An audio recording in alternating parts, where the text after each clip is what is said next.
Hey, what is going on, ladies and the gentlemen? My name is Quarbit, and I'll be your host today for Europa Universalis 4. Welcome back to the 15th part of our Identity Crisis campaign, where last episode we played as Ponteguara and as Cuba. If you're new around here, I do recommend going back and watching a couple of the older ones, or if you've been following along so far, then I recommend subscribing, and leaving a like would be a massive help. Of course, because this is the 15th episode, we'll be going back and checking on all of the older nations to see how they're doing currently. But without any further ado, let's move on to our next nation. And we get Switzerland. Well, that's quite nice. It's a nice change of pace here. Switzerland is actually doing quite well. Now, what's really interesting here is it looks like Switzerland has been playing a very smart mercenary game, where they've been using mercenaries as their front row and constructing their own back row, which allows them to field more men at a lower manpower cost. Other than that, let's take a quick look at how they're doing so far. We've also accepted some solid cultures here. We're allied with Augsburg, Memmingen, and the Papal States, which is not a bad combo. And we make a pretty decent amount of money each month. Our trade is pretty decent, the technology is completely up to date, including the institution, and the ideas are actually quite nice.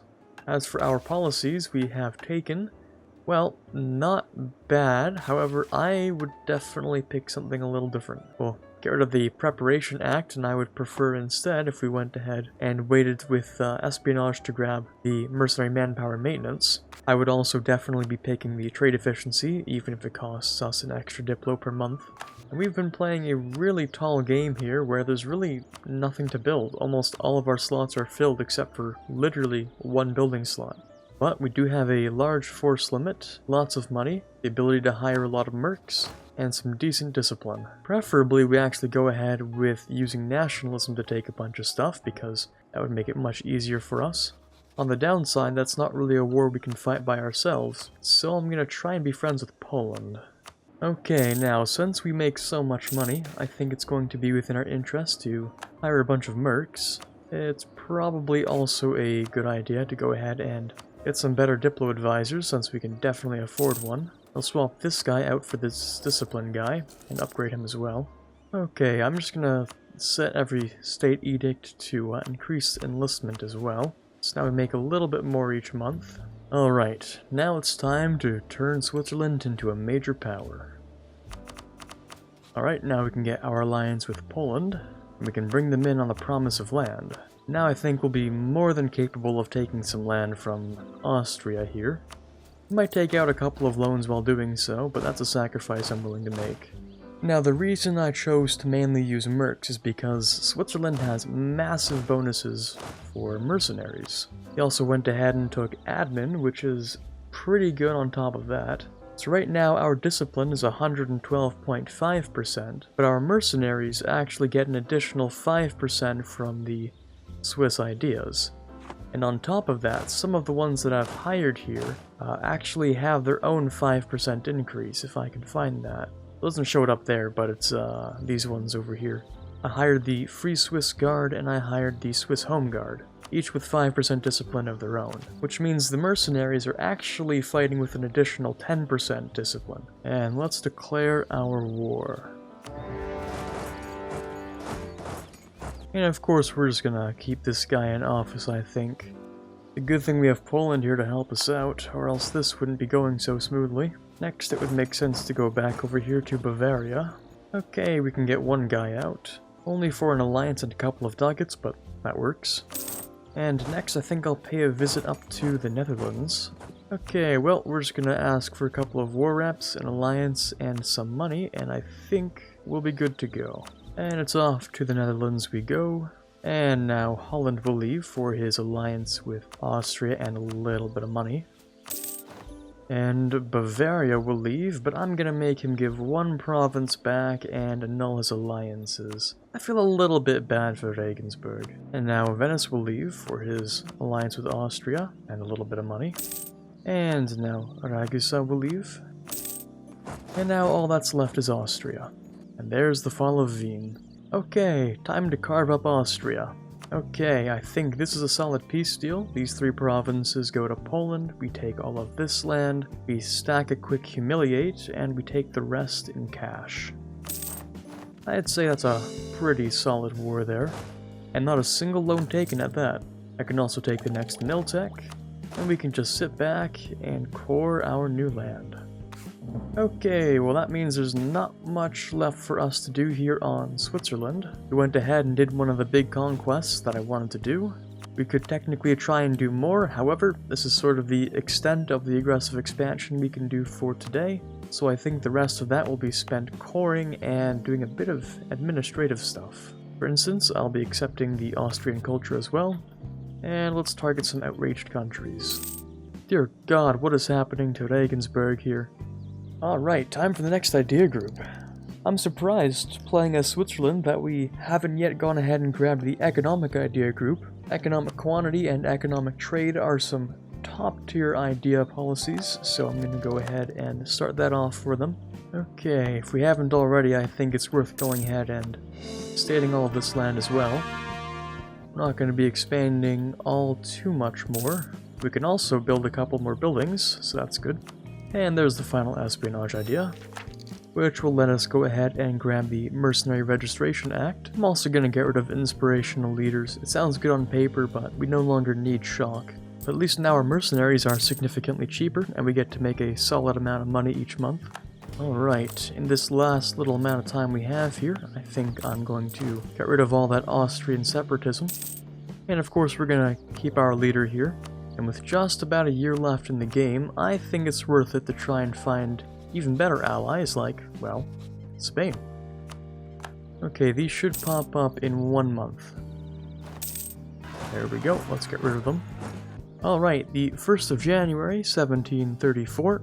As Switzerland, we managed to grab ourselves Poland and Spain as allies, and we invaded Austria, while skyrocketing the economy to some previously unknown heights. Starting right around here-ish and ending off all the way up here, so that's pretty good. We also managed to use a large portion of our force limit while increasing it by 30, also getting ourselves all the way up to maximum manpower and increasing the limit. Also improving our mercenaries, finishing off espionage, taking economic, and catching up to the next level in admin and military tech. I would consider this a pretty solid run as Switzerland. So, let's see which nation we get next. And we'll get Yemen. Okay, well, we've already played as Yemen, so we're gonna move on once again. And we get France. Hey, you know what? I'll take it. Okay, well this is gonna be interesting. So, France is kind of the sick empire of Europe this timeline. Spain has invaded multiple times, so we could go ahead and try to grab that land back, but we've actually lost our cores down there, so I don't know if that's worth trying to grab. We're also capped on admin while being able to take the next tech. That's kind of weird. And let's do a quick breakdown of this whole situation here. We have some solid advisors and some nice point generation per month. We have 90 absolutism here, which is great. I literally have no idea what's happened here. I assume we got a personal union on Brunswick and then integrated them. So it's cursed, but I'm not going to question it. I actually do have the extra points, so I'm going to go ahead and embrace a couple of these cultures here to improve our economy. We are currently allied with HR Emperor Bohemia here, Norway, which is not looking so good, and Mantua, which is fairly strong. Our economy is a whopping 178 ducats per month. Mainly made off of production and taxation, meaning our trade is pretty terrible. We don't even have a quarter of the node we collect in. Britain almost has as much power in our home node as we do. So we're going to focus a lot on improving that terrible fact. We also have a bunch of loans, despite the fact that we're making a disgusting amount of money. We are up to date in all institutions and technology. Our ideas are actually really garbage. I think we're probably going to want to go with trade or economic. Now our armies could use a little bit of work, I think. Also, our navy's a complete mess. I have no idea what's even happening here. Why do we have so many split ships doing a bunch of weird things? No. We're gonna get all of these ships together. We're gonna focus on somewhere good to put them. As for our armies, let's go ahead and reorganize these sad little pieces of garbage. France has just been putting out absolute garbage for the entire game in ideas. At least we have a decent force limit, I guess. We do make some decent money, but we're definitely going to need more if we want to fight back against Spain. I mean, even Volgast makes more money than we do, come on man. One of the big problems is that you're not going to get a lot of men per month, so I'm going to go ahead with quantity, I think. We're also at the point where there is, quite literally, nothing good to colonize, so we sort of resorted to using our colonists here to dev up our land, which is not the best use of our time. I think instead the best thing to do would be getting rid of exploration, getting rid of expansion, replacing those with something that's useful, and kind of starting over from the beginning as France here. I could also really use a couple of better allies. And I have practically no stake at all in Cuba's success, so I'm going to be revoking my guarantee because I don't care about him. And instead, I'm going to go ahead and ally Poland and Lithuania. We also have way too many leaders. Like, why do we even have this explorer still? Okay, let's make a pretty decent standardized army template. This 60k stack will do well enough, I think. Just gonna group up a bunch of the men here to see what we can get done. So now we're slightly over the force limit, but that's alright. Okay, exploration absolutely has to go. There's pretty much no point in having exploration anymore. Instead, I would definitely prefer trade. And instead of this expansion, I'm probably going to go with economic. And with all of these extra points we have, we can get started immediately. I'm going to try and use every advantage we have to get every single point possible. Also, we desperately need to change what we're doing here with our merchants, so why are we sending money to the English Channel? Why are we trying to collect in the English Channel? We have, like, no power there. This is completely stupid. No, we're gonna send this up to St. Lawrence, and then from St. Lawrence into Bordeaux. And then instead of the English Channel, I'll use trade steering to improve our power from here to here. Okay, so the armies have been reformed, that's a good start. Now, oddly enough, the Iroquois are allied with Britain. It's quite a nice historical thing they got going on there. However, it ruins my day because Britain has 347 ships and 350,000 men. However, if I can move my men all the way over into here before Britain's able to stop me, then we can just win the war because it is going to be reconquest against the Iroquois. All I have to do is send over pretty much my entire army to Canada. We are going to need a couple more boats for that though. If I manage to reclaim the trade power in this node, I think it's quite likely that I can actually send the majority of this money over to Bordeaux instead of over to the English Channel. I'm also going to do something just to make us a little bit of money. I'm going to do the same thing as before. I'll be indebted to the bourgeoisie. That will get us a bunch of money, and with that, I'm going to be building things like furnaces and workshops, because we've been actually lacking in even the most basic of workshop production and manufactories and stuff. It also doesn't help that we hardly even own our own trade node. So I'll be building those furnaces and getting a couple of workshops down here.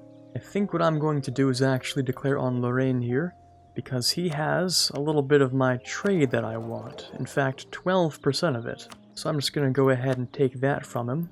It's kind of stupid how much money that France has missed out on here. It's actually quite a lot.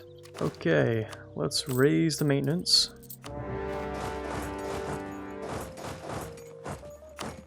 Of course, they're going to be going after the land up here first. That's only natural, that makes sense.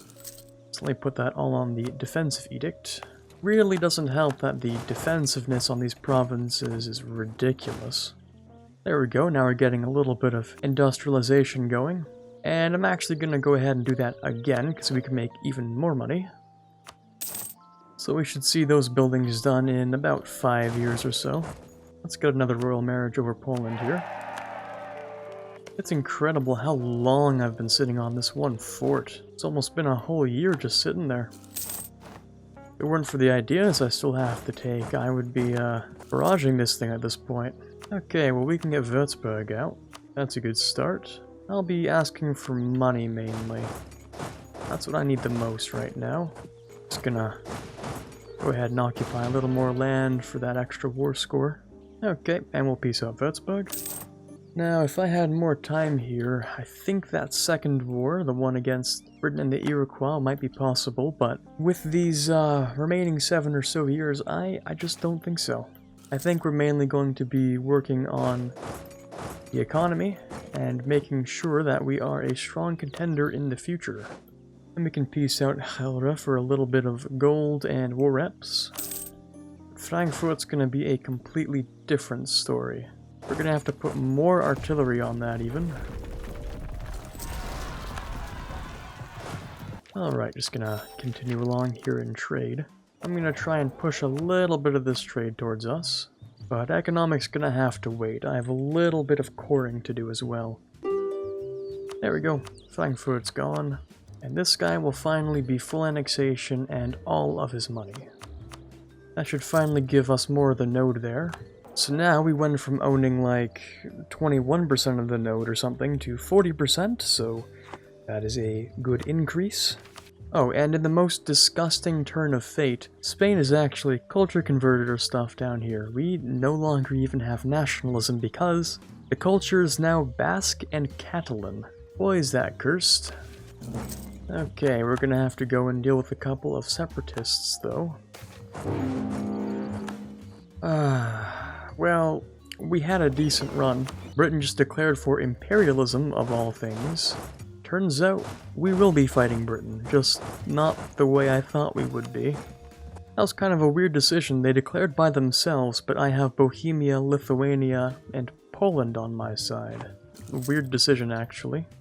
Ultimately, the imperialism should let us last long enough. Also, we got the National Bank, which is an absolutely amazing thing to have here. I think obviously the choice here is going to be the interest per annum, as well as the stupid amount of money we just got there. Now, I could repay those loans, but the interest we have is rather small on them. The only ones I might repay would be the ones with the higher interest, actually. The ones with smaller interest don't bother me nearly as much. Oh, we could also just get the 5% tax until the end of the game.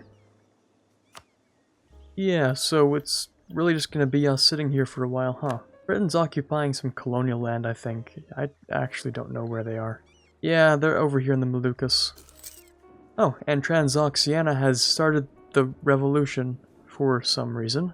Didn't expect the revolution to spawn in a Mongol sort of empire thing over here, but okay. Looks like we're gonna have the revolution spreading in the center of the old world here. So it's anyone's game to see where it goes. I'm just gonna very cheekily get rid of a couple of ships here as well. And it's probably within our interest to actually full state this state as well. Oh, sweet mother of God. Lithuania got a de Medici, and our heirs of de Medici. With a little bit of luck, we might see something happen here.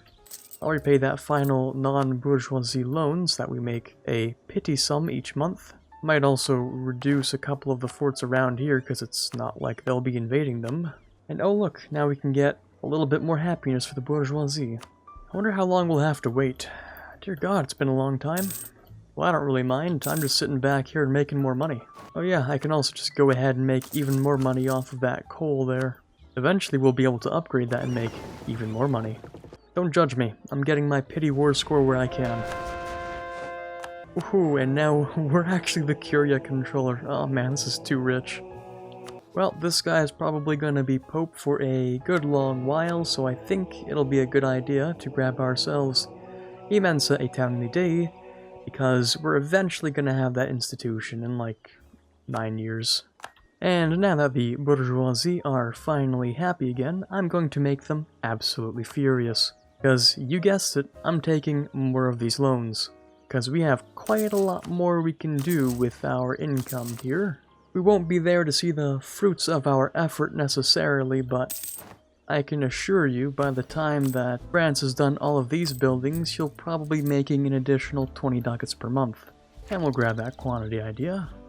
Now, Britain would give us a bit of peace, however, I don't care anymore. I'm just gonna wait.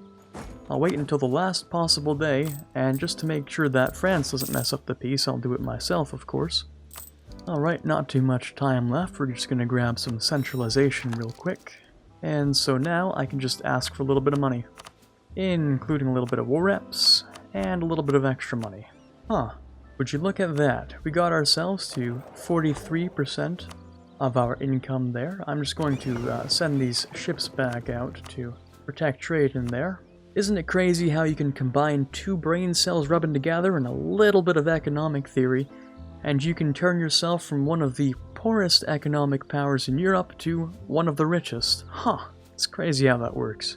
All you need are a couple of loans and you can start making a bit more cash. Sure, we may be 10,000 in debt, but we're also making 150 ducats a month. And if France continues along this path here, finishing quantity, economic, and trade, he has the possibility of getting himself a solid 40% trade efficiency, 10% production efficiency, and 20% goods produced modifier. Needless to say, that will turn his economy from 300 ducats to somewhere in the range of 350 ducats per month. Wasn't it funny how once upon a time we made less money than Volgast, and now we're making 40 ducats more than him? Oh, I actually didn't pass all the way to the 1st of January, so I went ahead and I took a couple more loans, and I'm going to make him a bit more money first. Okay, there we go. Now we're done. Now he makes 185 ducats a month. But yeah, there you go. Even though we only had like one interesting war, I hope you guys managed to learn a little bit about economics in EU4, no matter how boring those might end up being. Now, France is the last nation we have to showcase in today's episode. However, we do have to go back and check on each of the old nations and see how they're doing. Okay, to make this as fast as possible, I have removed all tags from the list which no longer have any provinces. So let's start off with Nepal, which has lost the entire Nepal region. Looks like they are currently getting killed by Multan, and it's rather unfortunate. I was hoping Nepal would last a little bit longer than that. Next up we have Hormuz, which is doing quite nice. He's making a ridiculous amount of income for someone in the region, and he has remained relatively stable and relatively tall as far as I can tell. It doesn't look like he's been expanding too wide. More about building buildings and developing, it seems. Of course, then we have Spain out here, which is the second largest power in the world. He has managed to, I guess, lose a tiny piece of Italy or something, and he's been invading Cuba, one of the other nations I've been playing as well. He's done a little bit. He's gotten Florida, he has the West Indies and California and some of Alaska, as well as the Philippines, and he's working a little bit on Borneo, it looks like. Oh, and of course Australia and New Zealand. And then we have Yemen, which literally hasn't changed in like the last 100 years or so. I think they've just been deving and playing tall, so they might be at like 200 dev or something, but it's not like he's really doing much with it. And then we have Mazandaran, an OPM, who is apparently able to embrace the revolution. Interesting, we'll see if he does that. Literally just 25 development. Let's move on to the next tag. And here we see the saddest example of a country which could have been an amazing empire, but then decided to take the mandate of heaven and implode. So he's left as an OPM tributary of Korea. Once he was the unifier of Japan, and he's fallen quite far since. And then we have Najd over here, which has somehow maintained his sort of coexistence with Hormuz here in Arabia. Not really sure what he's gonna do. He's lost his land up here that he once had, and he is split off from his other territory, so we'll see what he does with that. Next up, we have Ak Koyunlu, which has pretty much replaced Kara Koyunlu on the map. He got slapped by the Ottomans, but he didn't give up. He decided to just shift over a little bit. So yeah, almost exactly like one for one province-wise. He has filled the mantle of Kara Koyunlu. And then we have Mombasa over here, who's really just out here chilling, making a disgusting amount of money off of trade and not doing much else. Doesn't look like he's going to invade anyone, because he would lose to Mutapa, and he's allied to Adal here. He's more likely just going to sit here, keep deving, and make a bunch of money. Next we have Korchin, which we did a bunch of crazy stuff with. We exodused all the way down here to India, but it looks like he's been kicked out. He does still have his vassalship over Bengal, and maybe some cores? No, he's been absolutely kicked out completely. He did manage to somehow grab a little bit of land over here. Don't know how that worked out, but he's probably not going to live so long as Transoxiana is breathing down his neck. Next up we have Dali, which once upon a time was the greatest power in this region, but has since fallen from grace. He has a couple of cores left, but I don't think he'll be taking them back. It looks like he's just gonna sit there and wait to die, which will most likely be at the hands of Mong Nai Shun and Mong Mao. Next up we have Majapahit, which I'm actually quite proud of for what he's been able to do. They have gotten themselves a couple of provinces over here, as well as this one province over here, which I don't understand how he got that actually, but I guess that's a job well done. Doesn't look like he's really going to get more land though. It's sort of the limit of where the expansion can bring him. Unless of course he manages to grab an ally that will help him fight against Pagaruyung. And then we have Multan, which is also doing a little bit of a shift over here. They've lost quite a little bit of land to Sistan here, so they're sort of shifting over to the east. They've invaded Nepal, and I think they're really just going to keep going like that. I think eventually they'll take over all of Nepal, maybe a bit of Jaunpur, and Sistan's just going to keep on going. And then we have Regensburg, our old friend here. Now, something interesting happened, which you guys saw during this episode, where they were actually reduced back to that one province of an amazing 66 dev. Now, on the bright side, we managed to just, we took pity on him, we gave one province back and destroyed all of Bavaria's alliances, so, we kind of gave him a quick edge there, but he's managed to use it to grab a whole bunch of dev. He's probably sitting somewhere on the realm of 150 to 200 dev at this point, I think. Yeah, something along those lines. I think they'll be able to keep expanding, but I don't think this is a very aggressive AI, so who knows really.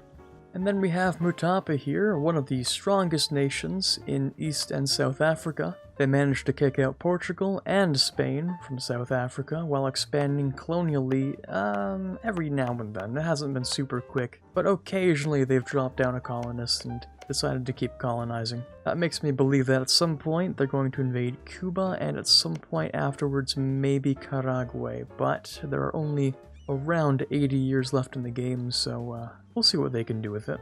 Okay, then we have British Mexico, which owns the entire region of Mexico now. Some reason they're not that rebellious. I imagine Britain has been putting a couple of special things on him to keep him from rebelling, though when the revolution comes, I don't think Britain's gonna be able to stop all of his colonies in North America from rebelling and completely overthrowing the colonial governors. So Mexico is now stable. They're making a little bit of money. They only have one loan. I'm actually pretty proud of how far they've gone. They have, of course, been converting a little bit of land, but not really as much as I would like. And then, of course, we have the absolute mad lad Transoxiana himself, who has destroyed my nice perfect compositions in favor of those traditional, randomly scattered hordes of cavalry, apparently. On the bright side, they're still making a massive amount of money each month, and for some reason they're deciding not to really expand that much, which is kind of weird. They've also taken Innovative, which is an odd choice towards the end of the game, but I'm not going to change it. They have some nice absolutism, and they're also the spawners of the revolution, so we're going to see what happens there. They might end up going revolutionary, it might also end up breaking them, but we have an extra 80 years to find out.